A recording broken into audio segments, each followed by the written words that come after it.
안녕하세요. 형광펜 성경과 함께하는 성경 공부 오늘은 예레미야 9장입니다. 어찌하면 내 머리는 물이 되고 내 눈은 눈물의 근원이 되고 지금 굉장히 울고 싶은데 밤낮으로 고급하고 싶어 하는데 눈물 자체가 마를 만큼 많이 슬퍼하는 것 같아요.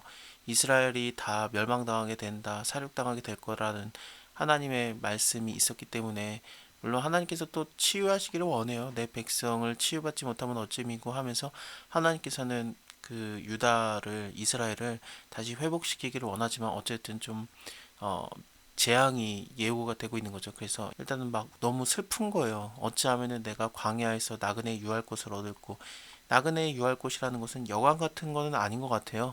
그냥 광야에 뭐 길에 그렇게 그 사람들이 지나다니면서 머물 수 있는 뭐 지붕도 없는 공간이긴 하지만 어쨌든 공동적으로 머물 수 있는 공간이 마련되기도 했었다고 합니다. 그래서 그곳에 내가 갔으면 좋겠다. 그렇게 되면 내 백성을 떠나가리니 그들이 다 행음하는 자요 패역자의 무리가 되미로다. 이게 그 백성들은 다 패역자고 그 행음자, 죄를 짓는 사람들이니까 내가 그들을 안 보겠다라는 게 아니라 이들이 다 멸망당할 거니까 내가 이것을 그냥 떠나서 안 봤으면 좋겠다라는 그런 표현입니다. 여호와께서 말씀하시되 그들이 활을 당긴 같이 그 혀를 놀려서 거짓을 말하며 활을 당기면은 그 활시가 그 화살이 나가잖아요. 그렇게 이웃을 속이는 진실하지 못한 말들, 거짓말들이 이제 막 그냥 나간 거예요. 거짓을 말하는 거, 그 혀는 죽이는 화살이다라고도 밑에 표현이 되고 있죠. 그들이 이 땅에서 강성하나 진실하지 아니하고 악에서 악으로 진행하며 또 나를 알지 아니하느니라.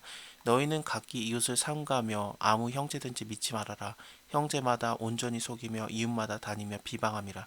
그들은 각기 이웃을 속이며 진실을 말하지 아니하며 그 혀로 거짓말을 가르치며 악을 행하기에 수고하거늘 네 처소는 괴울 가운데 있도다. 그들의 괴울을 인해서 나 알기를 싫어하느니라. 괴울이라는 것은 당연히 거짓말을 얘기합니다. 그 처소, 너희들의 처소는 거짓말 가운데 있고 그들의 거짓말로 인해서 나 알기를 싫어하느니라. 하나님을 쫓아가지 않고 거짓을 쫓는 그런 상황이에요. 근데 그냥 대놓고 거짓말하는 것도 있겠지만 그냥 겉으로는 이웃에게 평화를 얘기하는 것 같은데 입으로는 이웃에게 평화를 말하나 중심에는 해를 도모하는도다. 해라는 게 그 짐승이 몰래 웅크리고 있다가 다른 짐승 지나가면은 잡아먹는 그런 육식 동물의 모습을 표현하고 있는 거예요. 그래서 이웃이 지나가기를 기다리고 있다가 그냥 한 번에 삼켜버리는 그런 것을 계획하고 있는 자들이다. 만군의 여호와께서 이같이 말씀하시되 보라 내가 내 딸 백성을 어떻게 처치할꼬. 처치한다라는 게 뭐 우리가 아는 것처럼 내가 처치할게 뭐 그런 느낌이라기보다는 행동하다 뭐 그런 거 있잖아요. 그래서 내 딸에게 어떻게 행해야 될까. 그들을 녹이고 연단해야 되겠구나. 그들의 혀는 죽이는 화살이라 거짓을 말하며 입으로는 그 이웃에게 평화를 말하나 그 중심에는 해를 도모하는도다. 내가 이 일을 인해서 그들에게 벌하지 아니하겠으며 내 마음이 이런 나라에게 복수하지 않겠느냐. 보수하다가 복수하다라든지 혹은 보복하다 그런 거에서 나온 단어입니다. 그래서 이런 나라를 내가 복수하지 않겠느냐 여호와의 말이니라. 내가 산들을 위해서 곡하며 부르짖으며 광야의 목장을 위해서 슬퍼하나니 이는 그들이 불에 탔으므로 지나가는 자가 없으며 거기서 가축의 소리가 들리지 아니하며 공중의 새도 짐승도 다 도망가서 없음이라. 이사야서를 보면 하나님께서 완전히 그 땅을 진멸하실 때 이스라엘을 괴롭힌 나라인 그 대표가 되는 나라 에돔 족속에 대해서 하나님이 심판을 예고하실 때 너희를 내가 다 멸하고 짐승들이 와서 그 땅을 차지하게 하겠다라고 했어요. 근데 이 예루살렘에 대해서는 짐승도 다 도망가게 하리라. 더 큰 재앙을 예고하고 있어요. 내가 예루살렘으로 무더기를 만들며 실랑의 구렬이 되게 하겠다. 실랑은 승냥이 같은 거죠. 뭐 일이라고도 볼 수 있는데 그것에 구렬이 되게 하겠고 유다 성읍들로 황폐케 하여서 거민이 없게 하리라. 가축이라든지 공중에서의 짐승들은 다 도망가는데 실랑 그 승냥이 같은 거는 완전히 패망된 나라에 돌아다니는 그런 들짐승으로 많이 좀 상징이 되거든요. 이것과 또 여우라는 것도 많이 표현이 됩니다. 어쨌든 그 예루살렘이 완전히 황폐하게 되고 그곳에 거하는 자가 없으리라. 지혜가 있어서 이 일을 깨달을 만한 자가 누구며 여호와의 입의 말씀을 받아서 광포할 자, 그 전할 자가 누구인가? 이 땅이 어찌서 멸망하여서 광야같이 타서 지나가는 자가 없게 되었느냐? 위에서도 불에 타서 지나가는 자가 없게 된다라고 했고 밑에서도 광야같이 타서 지나가는 자가 없게 되었다. 여호와께서 말씀하시되 이는 그들이 내가 그들의 앞에 세운 나의 법을 버리고 내 목소리를 청종하지 아니하며 그대로 행하지 아니하고 그 마음이 강팍함을 따라 그 열조가 자기에게 가르친 바알들을 쫓았습니다. 하나님께서 이 예루살렘을 무더기로 만들겠다라는 그런 말씀은 이스라엘이 하나님을 쫓지 않고 바알을 쫓았기 때문에 그렇습니다. 그러므로 만군의 여호와 이스라엘의 하나님 내가 말하노라. 보라 내가 그들 곧 이 백성에게 쑥을 먹이며 독한 물을 마시고 쑥을 먹이며 독한 물을 마시게 하겠다라는 게 고난을 주겠다라는 그런 표현이기도 해요. 8장에서도 비슷한 표현이 한번 나왔었습니다. 여기에 여호와께서 우리를 멸하시며 우리에게 독한 물을 마시우심이라고 했는데 그 다음 장인 9장에서도 하나님께서 우리에게 독한 물을 마시게 할 거다. 그들과 그들의 조상이 알지 못했던 열국 중에 그들을 해치고 진멸되기까지 그 뒤로 칼을 보내리라 하셨느니라. 만군의 여호와가 이같이 말씀하시되 너희는 잘 생각하고 곡하는 부녀를 불러와라. 이 곡하는 부녀를 불러오라는 게 직업적으로 울어주는 사람을 얘기해요. 지금으로 따지면은 상조 회사 직원이라고 봐야 되나? 이스라엘에 이런 게 많았어요. 그래서 누가복음에서 회당장 야이로의 딸을 예수님께서 고치실 때 그가 죽은 것이 아니다 잔다라고 했더니 그 곡하는 자들이 갑자기 막 비웃거든요. 가족이면은 왜 비웃겠습니까? 그냥 직업적으로 우는 그런 자들이기 때문에 아예 말도 안 돼 그러면서 막 그 비웃고 그랬던 겁니다. 어쨌든 뭐 부녀를 불러오며 또 보내어서 지혜로운 부녀를 불러오되 그들로 빨리 와서 우리를 위해서 애곡하게 하여 우리의 눈에서 눈물이 떨어지게 하고 우리의 눈꺼풀에서 물이 쏟아지게 하라. 지금 그 빨리 와서 이렇게 울어달라고 하는 게 하나님의 그 심판, 하나님이 예고하신 이런 일들이 급박하게 올 것이라는 그런 표현이기도 해요.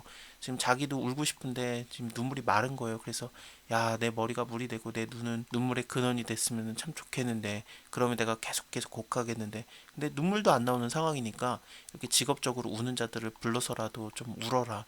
이는 시온에서 호곡하는 소리가 들려 이르기를 우리가 아주 망하였구나. 우리가 크게 수욕을 당하였구나. 우리가 그 땅을 떠난 것은 그들이 우리의 주택을 헐었음이로다 함이로다.